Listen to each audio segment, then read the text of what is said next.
Lastly here, I'll get you out of here, but tell me about the Ravens. We talked a lot about the schedule. We talked a lot about the offense.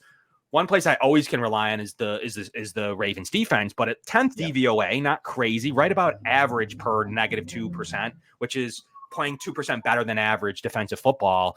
Tell me about what's going on there. DB issues, like what's happening. I've seen some of I was reading some stuff from your own guys, middle linebacker issues. I guess tell me about what's happening on that usually very solid, and they have played solid in stretches, but usually very solid Ravens defense that have some lapses right now as they approach the number 1 DVOA offense this week.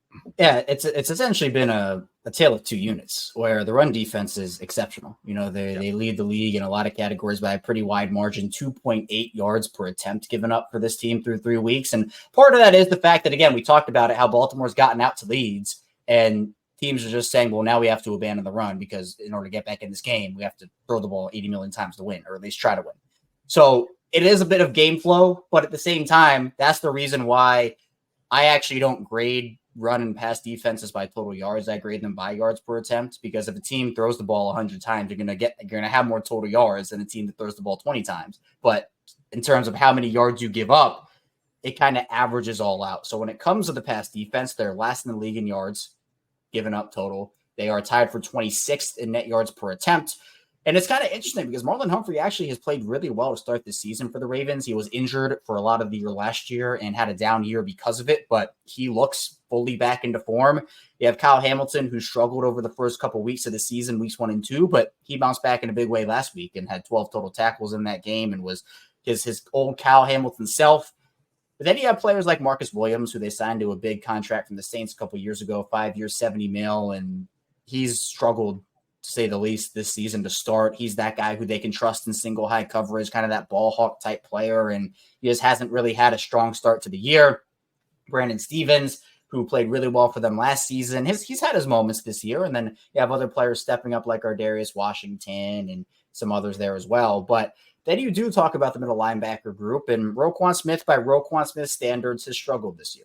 And he looks heavier, out of shape, and in coverage, teams are feasting on that. So over the middle of the field, the Chiefs just spammed this action in week 1 where they put Rashee Rice in the slot, and Baltimore was matching up linebackers with him. And the only player that could stop Rashee Rice was Trenton Simpson, who has played very well at the middle linebacker spot. But Roquan is kind of that guy that you need to have playing up to his standard, because he's one of the heartbeats of this defense. And we know how important he is as just a vocal leader and someone who always is in the right spot at the right time. But he doesn't feel as athletic this year as he was last season. And maybe that's just him getting into shape over the course of the year, and he's going to drop down weight as the season goes on. But he's been a player that I think leaves a little to be desired based off of what the standard for him is, which obviously is just so high. His standards are so up there. So I think with this Ravens defensive front, it's been the story, because I think a lot of people expected the secondary to ball out and there'd be some questions on the defensive front. And so I go back to that run game, guys like Nnamdi Madubuike and Travis Jones, who's been awesome. Kyle Van Noy is having another great start to his season. And Afe Owe has stepped up. That's been the good part. But there has been some disconnect, and John Harbaugh mentioned this, some disconnects between the pass rush and the secondary in the fourth quarter. And we know how well those two have to mesh over the course of a game in order for you to win and have your defense play up to their potential. So they brought in Yannick Ngakoue to their practice squad. I don't expect him to play this week in Buffalo. I kind of expect that to be in a couple weeks down the line. But they clearly think they need more, despite that they're not, I think they're 8th or 9th in sacks this season. So, and they're towards the bottom in blitz percentage too, which obviously, if you want to win, you don't blitz Josh Allen. I think that's one of the number one rules here, is Josh Allen just carves up that blitz. Baltimore, I believe, has the 8th lowest blitz percentage in the league this season. They're not as aggressive as they have been in recent seasons. They don't want, just like Buffalo's defense, they don't want to get anything deep on them. So they will, in certain situations, play too high and make sure that doesn't happen. So they'll give you the stuff in the short and intermediate part of the field. If you take that, they try to tighten up in the red zone and hold you to 3 points or none. That's their deal, where they don't want to have a 30-yard completion bombed over their head or a 40-yard completion bombed over their head. They'll play single high stuff, and they'll rotate guys in. Eddie Jackson is who they brought in to replace Geno Stone. He's been fine this season. Actually hasn't been targeted once this year.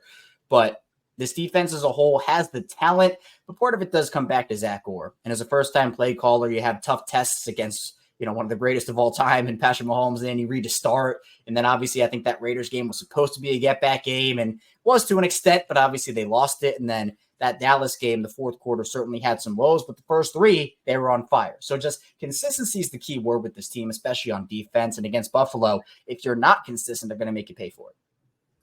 Kevin, I'm glad you mentioned as much as you did, because when I was looking at the stats, I had to do a double take. I was like, wait, the Ravens defense is ranked number 1 against the rush, but 32nd against the pass. And I had to kind of look again to make sure that that was accurate. And I guess it is, because you just confirmed that. So if you're constructing the Bills game plan, I'm thinking if I'm Joe Brady, I'm going to try to do what I did last week against Jacksonville, because Josh Allen carved up that defense. I think this has to be another big Josh Allen game. Would you say that the Ravens are vulnerable because of how, well, first of all, because of how they're playing, but then also because of how Josh Allen's playing and how Joe Brady has been scheming these players open? Everything's starting to click for the Bills offense. So if you were constructing the Bills game plan, do you think that that's a way to get Baltimore this week? Kind of just do what you did last week, attack the middle of the field, attack those DBs? Because, I mean, James Cook's been really, really nice this year. And I think a lot of Bills fans love James Cook. Like there was a sign from Bill's office that said everybody eats when James cooks. So he's becoming a fan favorite, and the Bills are using him well. But if they're number 1 against the run, I'm not going to try to hammer that down this week and say, James Cook, go out for 100 yards. I think you're going to put the ball in Josh Allen's hands Sunday Night Football and say, okay, can you beat Josh Allen? Yeah, and I would agree with that. I think if you can establish the run, I mean, that's obviously such a huge benefit, but I wouldn't necessarily bank on that in terms of this Baltimore defense being as good as they have been. So if you can get Josh Allen on the move in this game and kind of scheme guys open in certain ways, and you can use guys like Dalton Kincaid in that role, or maybe, Curtis Samuel can finally get going and he can be kind of a guy you can use in a bunch of different roles or whatever it may be. This Buffalo team, I know that there was the whole, misconception of, okay, Stephon Diggs is gone now, and they have this kind of like, I know a lot of people called it like a ragtag team of receivers. Like, how is this going to go? And it's worked out really well for him because Allen's spreading the ball around, and it's not like a defense can key in on any one player. So if it's James Cook getting out into space, or you're using Kincaid, or Khalil Shakir is getting open and doing his thing, if you can get a deep shot or two on this Baltimore defense, they might have to send more attention there, but I wouldn't necessarily, just like, I'm not expecting Baltimore to do a lot of that in this game. I expect this to kind of be a both teams take what's given to them type deal, and whichever team converts more in the red zone probably wins the game. And if, you're able to hold your opposing offense to field goals, that's probably a good omen for you. But I think Josh Allen and Lamar Jackson have to be going to be the two that have to win this game for the Ravens.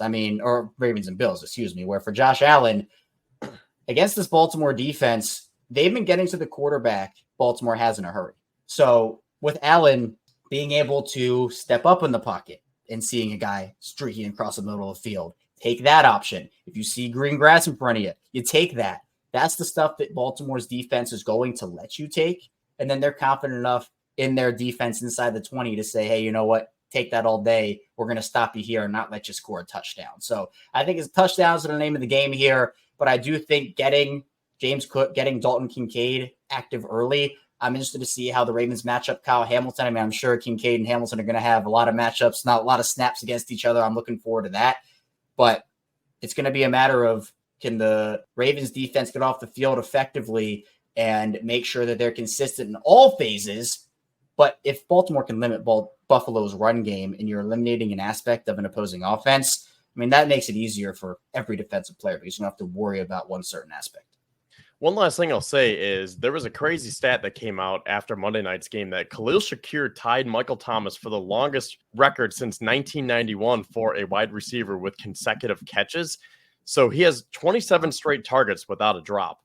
And that's just really crazy to think about. He's just automatic. He's so consistent. And if you're saying that Roquan Smith has been underwhelming this year and the middle of the defense is kind of, the area that you can attack, I still want to respect your DBs. You said Marlon Humphrey's been playing well, and you guys have some bigger names on that back end. I'm almost thinking that this could be a big Khalil Shakir week. Maybe attack the middle of the field against Roquan Smith. What do you think?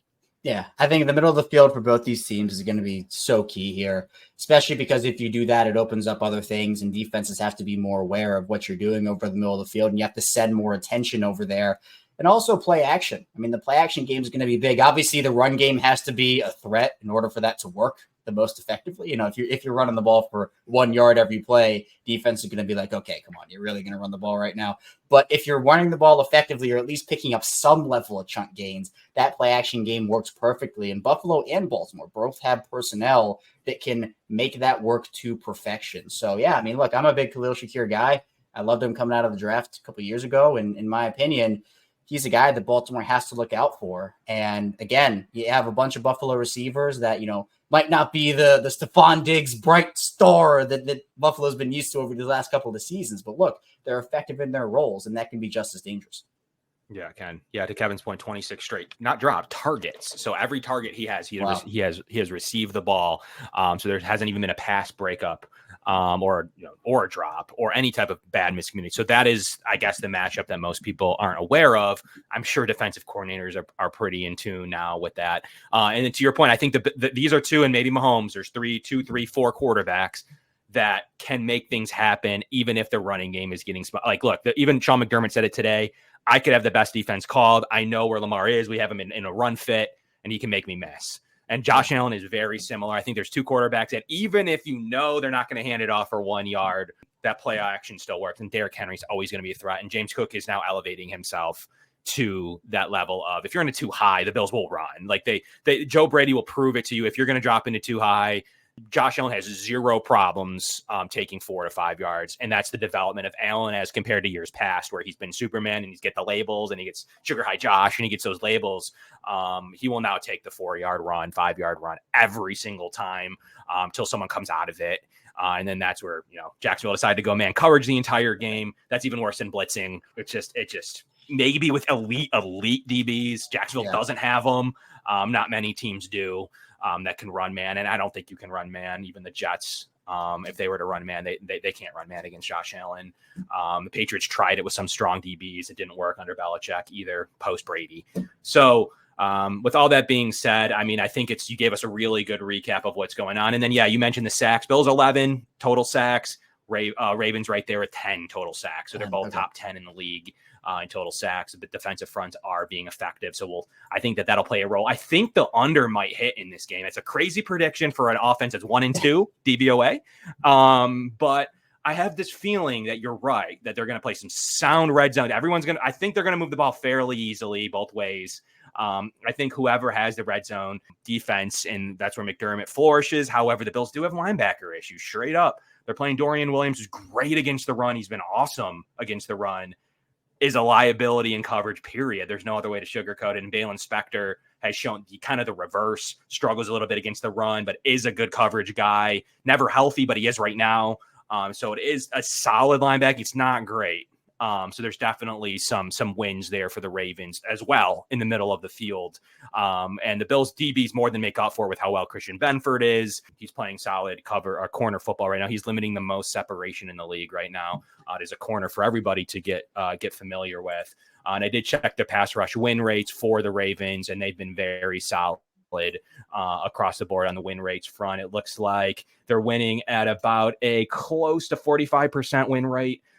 Pretty solid. So the Bills have to be aware of what the Ravens are able to do on the win rate front. So that we'll see what O-line shows up. That's another piece of this. Like you said, if you're in the backfield all day, it doesn't really matter. Right. It gets long quickly for a team. So that's going to be interesting, but we really appreciate you giving us 45 minutes